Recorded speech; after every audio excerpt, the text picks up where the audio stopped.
Now, the majority of South Africans' tertiary students are concerned about the country's future over the next 5 years due to prevalent corruption, soaring unemployment, and the economic devastation caused by COVID-19. That's according to a new study by PPS Financial Services. And over half of the respondents are not confident that they will find employment after graduation. For more on this, I'm joined by PPS Financial Services Head of Technical Marketing, Mutsabi Nomvete. Mutsabi, thank you so much for joining us this evening. So, you've conducted this survey since 2015. What are the trends going back from 2015 to now, 2021? Good evening, Pete, and thank you so much for having me on your show. What we are definitely seeing is an increase in the number of students who are very concerned about the state of our country and the state of what does that mean for them, most importantly. As you would expect, most students go to university with the hope of being able to find employment at the end of that term. And what we have found since 2017 is that in 2017 at least, about 39% of our students did not feel so confident that they would be able to find employment after they've completed their studies. And that number has now risen to 55% in this very short space of time. Obviously, COVID had a huge impact on the sentiment increasing quite substantially, but it is still quite concerning that more than 50% of our students are worried that once they've done their studies, what does that mean for them? You're saying about 39% of your respondents intended to go overseas once they graduated. That's worrying. It is. Funnily enough, that number has come down to previous years, so they've actually almost changed roles. That number was closer to 50% in 2018 when we did the survey in 2018. So, but it is still quite a significant amount. But we need to put that part into context. There's two sides to it. The one is that people are concerned about what's happening in our own country, and they are saying, therefore, they're going to look for opportunities elsewhere. For others, and for quite a big sum of them, it's really just a matter of opportunity. They're young, opportunities are now available to them, and they're saying, you know what, if I can go learn a different skill somewhere else and then come back home, then that I will definitely take. So I think we shouldn't look at that too, it's not all doom and gloom, in that it's not just about people are quitting SA and they're planning to go and never come back. Quite a lot of them have actually said that they will come back, but they do want that exposure to what's happening out there in the world. And like I said, why not? They've got youth on their side and they have the opportunities that most of us didn't have it at their age. So there is a positive somewhere in there. I'm curious about the demographics in terms of background of some of the respondents, especially to that particular, when it comes to that particular question or that particular point where after graduating I want to go overseas.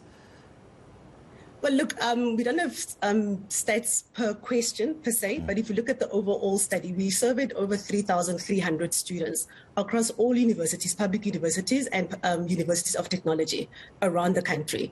And of that, 60% of them were Black African.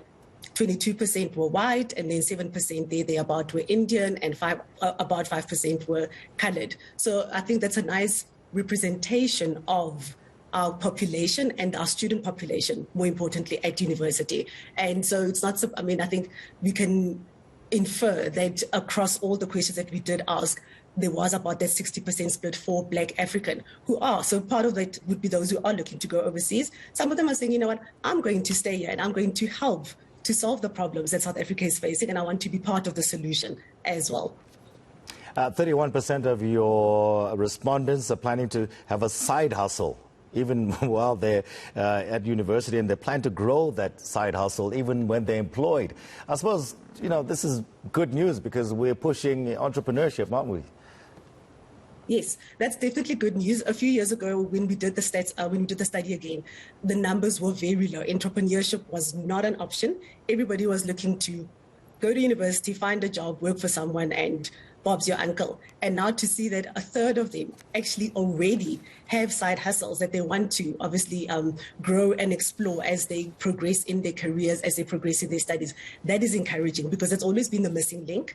And I think obviously where society and where institutions, public institutions, organizations, universities have to come in is how now do we hone those entrepreneurial skills? How do we help them to become more entrepreneurial?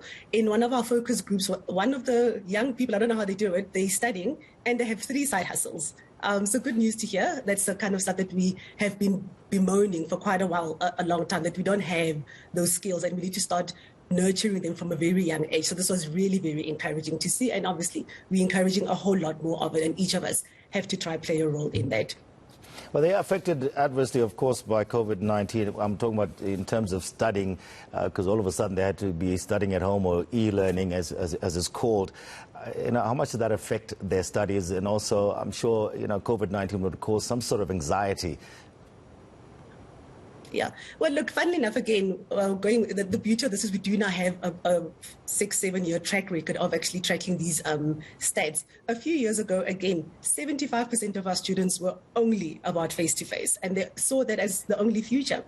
Now, fast forward post-COVID, and obviously part of it having been forced to go into studying online, hybrid model, etc., about 40% of them are now saying, you know what, we actually now embrace the hybrid model.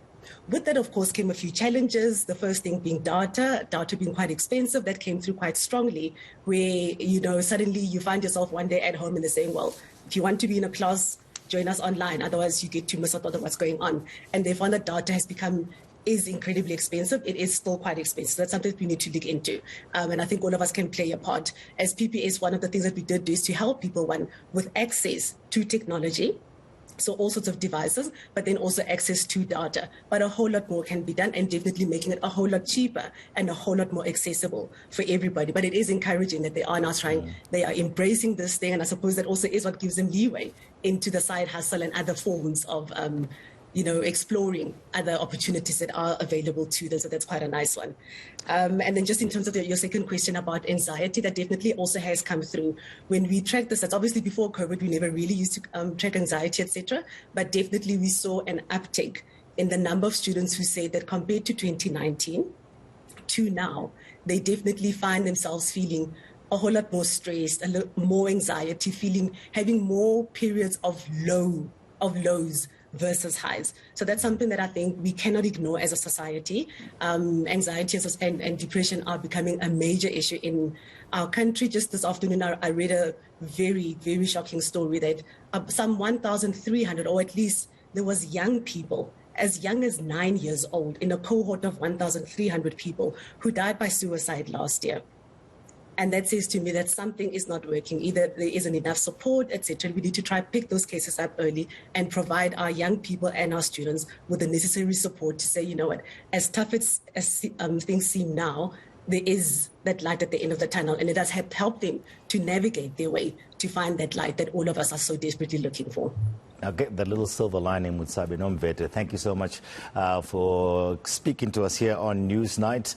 Motsabi's PPS Financial Services Head of Technical Marketing. Their study found that, 48% of the kids they spoke with, or the undergraduates and postgraduates, were pretty positive about their future here in South Africa.